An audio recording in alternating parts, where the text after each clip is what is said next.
This is the Shure SM7B, and it's the king. But for most of you watching this, buying this might be a huge mistake.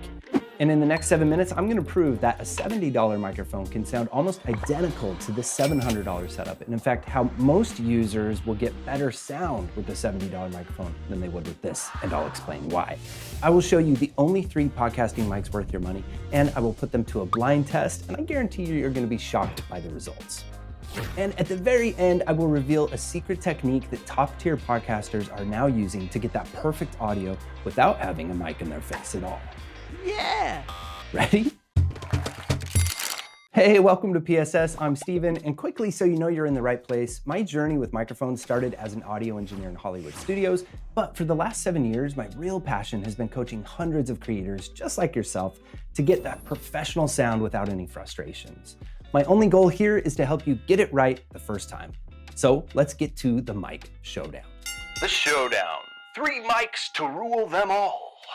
Okay, first up, the Underdog, the Samson Q2U. I love this baby, and this mic is just not supposed to sound so good at its price. This thing comes in at about $70 US at the time I'm shooting this video, less than a dinner for 2. But the sound it produces is amazing. It is a USB microphone, which means it can plug directly into your computer without the need for an audio interface, and that's because USB microphones have audio interfaces built into them.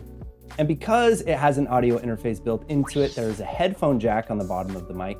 Hey, come on, stop it. Stop it. And 2 headphone volume adjustment buttons at the bottom of the mic as well. It also has an on and off switch, which can be really nifty. Now, perhaps the only drawback of this microphone is that it looks like a stage microphone, and it doesn't have that classic gun look of a podcasting microphone. But when you put this on a stand, maybe put a little poofy or a windscreen on it, and get it right next to your mouth, you're gonna get. And then the other cool feature about this microphone is you'll also notice an XLR jack on the bottom of the microphone, which means you can bypass the audio interface on this microphone and send it through a more expensive audio interface and get even better sound out of it in the future if you want to upgrade, or if you want to buy 2 of these if you're doing a co-hosted show and get an audio interface that way. Truly, it's a steal of a deal. And remember, I'm going to do a blind test with this and the other 2 contenders, so let's get to the next microphone on the list. Next up, the giant killer, the Rode PodMic USB. This is an all-around favorite mic of mine, and I'm constantly suggesting it to almost everybody. Yes, it's a USB microphone, but you can remove a little plastic piece on the back of the microphone and expose, look, an XLR output as well. We also have the headphone volume control as well as a headphone jack. So yes, it has a built-in audio interface. And I have to say the audio interface in this is pretty amazing. It also has some built-in technology from Rode that makes it the top contender for USB microphones at this price range. Right now, coming in at about $200 US. And I can't figure out how to get the plastic back on this thing. Now, you may be asking, what about the Shure MV7, which comes in at a similar price, about $250 US, and is kind of the USB version of the SM7B that we looked at? Well, the reason that this one really takes the cake for me is because of the technology, like I said, that comes with it. When you download the Rode Central app, you will be able to see behind the scenes at the technology that's going on with this microphone. But as it comes out of the box, even without the Rode Central app, when you plug this into your computer, it has built into it a bunch of very important podcasting post-processing effects. Within the Rode Central app, of course, you can toggle those effects on and off, and you can fine-tune them to your liking, especially if you're an audio purist like me. But we're talking about some really cool effects, such as, and you don't need to know what these effects are, but they sound really cool, compression, EQ, de-essing, and noise reduction, which are your classic podcast post-processing effects built right into this microphone, which makes it perfect for live streaming, which also makes this the perfect option for those of us who don't have existing knowledge in those post-processing effects and who don't want to put a lot of effort into training ourselves how to use those post-processing effects in the edit later.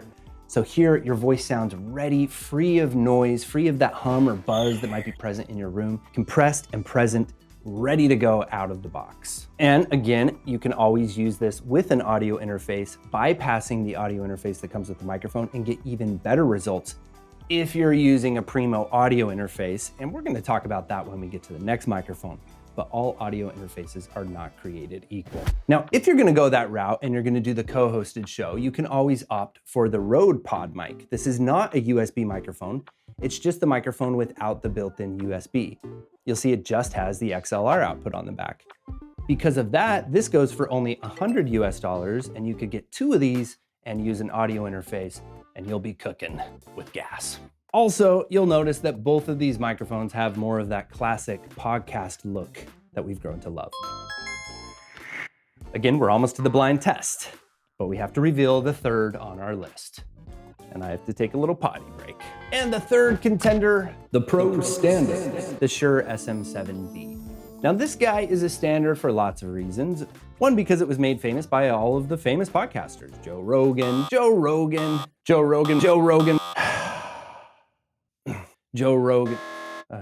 I don't know how to say that name. There we go again. You know, Joe Rogan, Mark Maron, Glenn Washington, Conan O'Brien, Sam Harris, Chris Williamson, Lex Friedman, Scott Galloway, Alex Hormozi, Eric Sue, Dave Ramsey, Dax Shepard, Candace Owens, and Steve Bartlett, to name a few. But it's not just that it looks cool and that all of the cool people are using it, it's also that it sounds really great and it delivers the conventions of what we're used to hearing from our podcast voices. But it is just an XLR microphone. It does not have an audio interface built into it. It is not a USB microphone, which means you will need an audio interface. And as I already mentioned, there are a lot of trash audio interfaces on Amazon that you will find that will actually degrade and make this microphone sound like caca. And using an audio interface requires a little bit more trial and error, a little bit more understanding about audio production from the user standpoint. It's for this reason that something like the Samson Q2U winds up getting better sound for a lot of creators than the SM7B paired with a trash audio interface. Now, I don't want to trash on trash audio interfaces, but really you get what you pay for. Luckily for you at PSS, we've tested all of the consumer and prosumer audio interfaces to arrive at the top pick, and that is the SSL 2 Plus. This is an amazing audio interface from the legendary company SSL, which makes the world leading consoles and top recording studios, and it really powers these SM7Bs beautifully. The 2 in the SSL 2 Plus insinuates that you can actually use 2 microphones with this unit. It has a bunch of other fancy output options on the back, but the main output that you're going to be concerned with is a USB. So just like you would plug a USB microphone into your computer, now you just need to plug in an audio interface to your computer. And really to operate this, it's really just as easy as turning these knobs here almost up all the way. And that's because the SM7Bs require a lot of gain. They're thought of as a gain-hungry microphone. I'm hungry for gain. Oh boy. Feed me some gain, dude. What? Freaking unbelievable! I don't know. Okay. If you're looking for just a solo audio interface and you're sure you'll never need another channel to be able to plug in 2 microphones into your computer, then I would recommend looking into anything by Universal Audio for that, and I will leave a link in the description where you're watching. Now, there is another big consideration when it comes to all of these microphones that is responsible for that classic podcast voice. That's something called proximity. The reason that podcast voices sound the way they do is the same reason that DJ voices and radio announcer voices sound the way they do, and that's because the person speaking is very close to the microphone. When we speak very close to the microphone, it creates a proximity effect, which in most microphones actually boosts the low end of our voice, gives us that rich, warm podcast. So you'll want to do the same with your microphone. The other thing you'll want to keep into consideration here, and this is a hot tip that you'll give me a thumbs up for, I'm sure, is to approach your mouth at an angle with all of these microphones. You don't want the microphone to be straight on for 2 reasons. 1, it covers your beautiful face for your video podcast. But 2, it will dramatically increase plosives, which are those annoying P popping noises every time we pronounce words with the letter P in them. When the mic is pointed at your mouth from an angle, you still get that sweet spot, buttery, delicious sound, but those little puffs of air, they pass by the microphone without getting into the capsule and making a little popping noise. And as it turns out, pretty tedious to fix those in the edit. What else? So remember, when it comes to mic technique, you've got this in the bag. It's just proximity and angle of approach. 2 thumbs up for that. I mean, can you give double thumbs up here on the tubes? I don't know. Try it. So now, the moment of truth. I'm gonna make things really blurry so that you can't see which mic I'm speaking into, and I'm gonna speak into each of these microphones randomly and see if you can guess which one I'm speaking into and see which one you like the best. Just close your eyes and have a listen, and then afterwards I'll reveal which is which, and you'll likely be pretty surprised.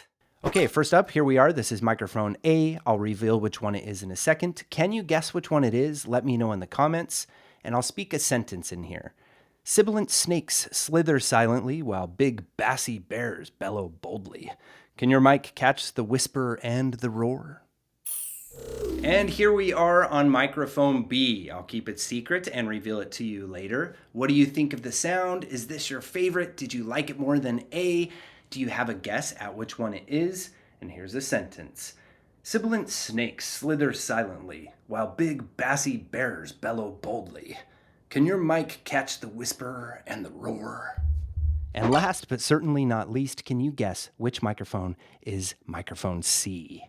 Let me know in the comments how you feel about this one and what your best guess is. Here's a sentence. Sibilant snakes slither silently while big bassy bears bellow boldly. Can your mic catch the whisper and the roar? And here's the big reveal. Microphone A was none other than the Shure SM7B being ran through the SSL 2 Plus audio interface. What do you think? Are you surprised? Was this one your favorite? Let me know if you're mind blown or if you got it right in the comments. And the reveal of microphone B the whole time was the Samson Q2U. Are you mind blown? This microphone sounds amazing when compared to the SM7B and the SSL 2 Plus. Let me know in the comments if you guessed right and how you feel about the sound of this microphone as it compares to the SM7B. And you figured it out by now. Letter C was none other than the Rode PodMic USB. Out of the three, this one is actually my favorite, probably because of the ease of use, but I also love the processing effects that comes built in with it. Now, for the sake of this blind test, I did not have the processing effects turned on so that you could hear the authentic sound that's coming from each of the three microphones, just the mics themselves. And remember, as I mentioned, the Shure SM7B will sound different if you use a different audio interface than the SSL 2 Plus. Another audio interface brand that I recommend is Universal Audio. Other than that, steer clear of most of the other consumer audio interface brands that you will find on Amazon. Pretty cool, right? So, what's this weird pointy thing I'm holding in my hand? Well, remember I told you that I was going to tell you about the technique that pro podcasters are experimenting with right now to get the microphone out of their face. In particular, I'm talking about Stephen Bartlett from the Diary of the CEO. If you're a fan of that show, which it is a very popular show here on YouTube, you may have noticed recently that they no longer have those podcast microphones pointing at their mouth. And this was in part due because his guests were constantly hitting the table and bumping up against the microphone and causing all sorts of nightmares for the editor and engineers in post-production, sometimes ruining perfect takes and perfect moments in the episode. Also, it's just more comfortable and more intimate for you and your guests to sit in the same space and just talk. And it also looks a little more cinematic to get rid of the podcast microphone. And this is also part of the evolution of podcasting in that podcasting and video creation and what a podcast is and what a regular YouTube video is, all of that is kind of blending into it's all the same thing. So now more and more podcasters are getting away from having these dynamic style podcast microphones right in their face. And instead they're experimenting with things like clip-on microphones like what I'm wearing here, or what the Diary of the CEO is experimenting with is shotgun microphones, which you will see used on film sets, usually a dude or a gal holding up a boom arm and pointing this. And you can have these just off camera on a microphone stand. You ever see one of these dip in the shot? Just off camera on a microphone stand. And they call it a shotgun microphone because it's very directional, has sort of a tubular polar pattern, which will point directly at the person's mouth and limit how much stuff from behind the microphone and on the sides of the microphone actually gets picked up. So you can point this right at your mouth and get really great cinematic style sound. But to get the best results out of a microphone like this, you usually are also gonna wanna use an audio interface. The SSL 2 Plus is a perfect audio interface for these as well. And that's because these microphones are what's called a condenser microphone. Really just a fancy way of saying it's more sensitive and it requires power. And that power is usually 48 volts or phantom power. It's a button that you press on your audio interface. Or these microphones will also come with a little compartment when you unscrew it, where you can put a battery inside of the compartment that actually sends the power to the microphone it needs to get that buttery delicious sound. In this way, you can actually use a special cable, which is XLR to 3.5 millimeter, to plug this directly into your camera, and you'll get pretty good results that way too with video podcasting, so that your audio and your video are synced up. But as I said, you will get noticeable improvements in the audio quality if you use an audio interface with one of these babies. Time and time again, myself, having all of the microphones at my disposal for podcasts, for videos, for everything, I'm opting lately for one of these bad Larrys, the DJI Mic Mini. This has a little receiver right now, for example, that's plugged into my computer, and that is how I am recording this video. I actually have my camera plugged into my computer too, so that I don't have to sync up the audio and the video later. They're all recording together at the same time on my computer. Really great and simplified video podcasting technique. If you want to see my recommended easiest way to actually record a podcast, I made this video right here where I show you exactly the process that I'm using right now using Riverside FM. And this is a great option to sync your audio and your camera up together and have your files stored in the cloud somewhere so they don't take up a bunch of space on your computer. And it's also got an editing solution with some magic post-production stuff built right into it. You gotta check it out.